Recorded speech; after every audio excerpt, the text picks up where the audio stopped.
Estimados estudiantes, para mí es un gusto saludarles en esta unidad número 2, la cual damos inicio y para ello vamos a continuar con la metodología de las guías de autoaprendizaje. Siempre pueden contar conmigo a través de el Messenger o bien presentarse al establecimiento los días indicados. Espero que esta unidad sea gratificante para ustedes y que podamos continuar con nuestro proceso de aprendizaje. Muy buenas noches, apreciables estudiantes. En esta oportunidad me permito compartir con ustedes la guía de autoaprendizaje número 3 de la segunda unidad del curso de Ciencias Naturales para primero básico, secciones A y B. En esta oportunidad desarrollaremos el tema de los carbohidratos, específicamente las funciones que tienen los carbohidratos como principal fuente de energía en el cuerpo. Y haremos la distinción entre los dos tipos principales de carbohidratos: los que el cuerpo necesita y transforma en glucosa, y en algún momento también veremos los carbohidratos que debemos evitar. Es decir, reforzaremos las funciones de los carbohidratos en relación a la función energética, a mantener nuestras proteínas y al metabolismo que se da en nuestro organismo en la fabricación de grasas. Luego de visualizar nuestro video y repasar los conceptos de las funciones de los carbohidratos, elaboraremos un mapa conceptual del tema y un álbum representativo con los principales alimentos que nosotros consumimos que contengan carbohidratos. Es importante que nosotros logremos diferenciar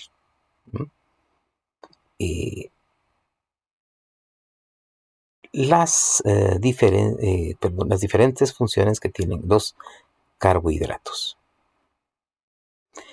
y dónde se encuentran, tanto en frutas como azúcares, o bien los caramelos, o bien en los almidones como los cereales, el pan, las galletas y las pastas. Esa función especial que tienen los carbohidratos de proveernos la energía necesaria para nuestro funcionamiento metabólico. Entonces, jóvenes, me permito presentarles el siguiente video que nos ayudará a entender más el tema, y quedo a sus órdenes para las consultas respectivas en los horarios preestablecidos. Prestemos atención entonces. Hola a todos, soy la doctora Ovillos y en el vídeo de hoy quiero explicaros por qué no debéis de suprimir los carbohidratos de vuestra dieta. Y también quiero explicaros cuáles debéis de consumir, porque no todos son igualmente saludables.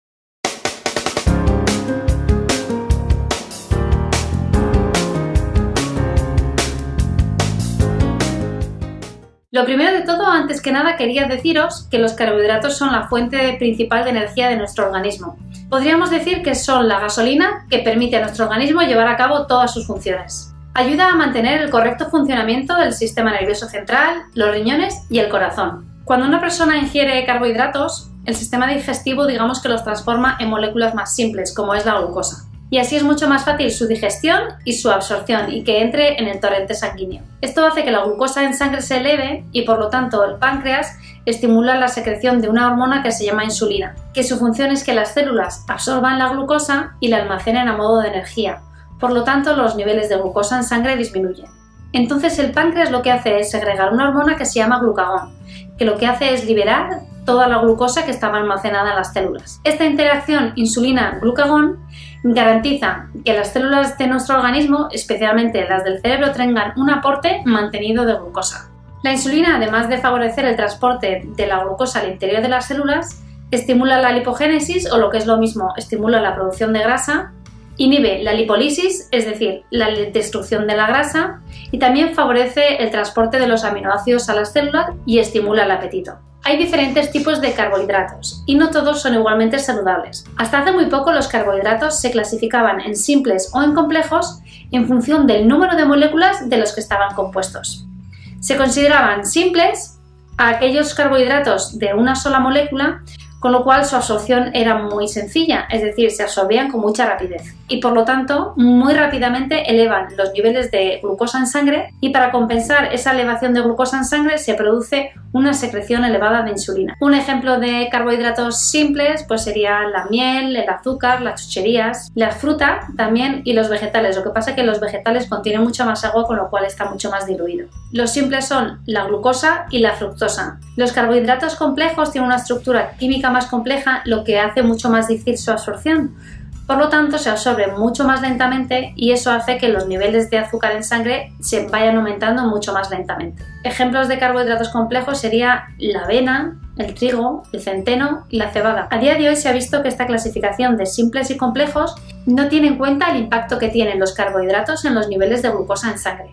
Por eso crearon el índice glucémico, que no solamente evaluaba la velocidad de absorción del carbohidrato, sino también el impacto que tenían los niveles de glucosa en sangre. En base a esto, vieron que los que tenían un índice glucémico bajo lo clasificaban en aquellos que tenían menos de 55, un índice glucémico medio de entre 56 y 69, y entre 70 y 100 serían los de un índice glucémico alto. También luego vieron que ese índice glucémico podía estar afectado por otro tipo de cosas, como puede ser, pues, por ejemplo, el grado de cocción. Lo que han visto es que a mayor grado de cocción, mayor índice glucémico. Por lo tanto, mucho mejor tomar unas patatas horneadas a unas patatas cocidas. Porque, para que entendáis un poco, lo que es más recomendable son aquellos que tienen un índice glucémico menor. Eso quiere decir que tienen una absorción más lenta, por lo tanto la elevación de glucosa en sangre se produce más lentamente y por lo tanto esa elevación de insulina no va a ser tan elevada igualmente. Entonces, como os estaba diciendo, que también ese índice glucémico se ve afectado por otro tipo de factores. Os decía, el grado de cocción, el tamaño de las partículas también influye en el índice glucémico. Por lo tanto, cuanto más fina sea la partícula, más fácilmente se absorberá y por lo tanto más fácilmente subirá los niveles de glucosa en sangre. Por eso es mucho mejor los de grano grueso. Cuanto más entero esté el grano, mucho mejor. El grado de madurez del hidrato de carbono también influye. No es lo mismo tomarse un plátano verde que un plátano maduro. Cuanto más maduro esté el alimento, mayor índice glucémico tendrá. A mayor cantidad de fibra que contenga el alimento, más lenta será su absorción y por lo tanto más lenta será la elevación de glucosa en sangre. Las comidas que contengan grasa y ácidos se convierten más lentamente en glucosa. Los granos que se hayan molido y se hayan refinado van a tener un índice glucémico mucho más elevado porque se van a absorber con mucha más facilidad y por lo tanto, insisto, elevarán el azúcar con mucha más rapidez. Y ya para rizar el rizo un poquito más, se dieron cuenta que el índice glucémico no tenía en cuenta la cantidad de hidrato de carbono que contenía el alimento. Por eso idearon el concepto de carga glucémica, que une la velocidad de elevación de glucosa en sangre con la cantidad de hidrato de carbono que tiene el alimento. Por eso un alimento puede tener un índice glucémico elevado y en cambio puede tener una carga glucémica baja.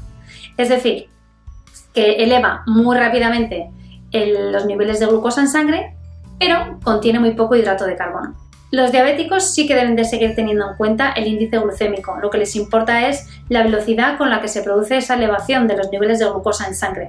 No les importa tanto cuánta cantidad de hidrato de carbono, sino cuánto se eleva su glucosa en sangre. Para el resto de la población sí que es importante, aparte de la velocidad de elevación de los niveles de glucosa en sangre, sí es muy importante saber cuánta cantidad de hidrato de carbono tiene el alimento que consume. Y son mucho más si estás en un proceso de pérdida de peso, porque ya sabéis que cada gramo de hidrato de carbono aporta 4 kilocalorías, es muy calórico, por lo tanto sí será importante. Por ejemplo, la piña tiene un índice glucémico muy elevado y en cambio tiene una carga glucémica baja, por lo tanto sí que sería un alimento ideal para consumir si estamos en un proceso de pérdida de peso. Para los deportistas o para las personas que necesitan un mantenimiento de energía a largo plazo, lo ideal en cambio sería un alimento con un índice glucémico bajo y una carga glucémica elevada. Quizás se os está haciendo un poco pesado, pero es que necesitaba explicaros un poco todas estas clasificaciones y todos estos conceptos para que aprendáis cuáles son los carbohidratos que debéis de consumir y cuáles debéis de tomarlos muy esporádicamente. Espero que no os haya resultado demasiado denso. He intentado explicarlo de forma sencilla para que lo entendáis, pero no sé si habré logrado mi objetivo. Si lo he logrado, le dais al like, lo compartís o os suscribís y espero que estéis poco a poco aprendiendo a comer mejor. ¡Adiós!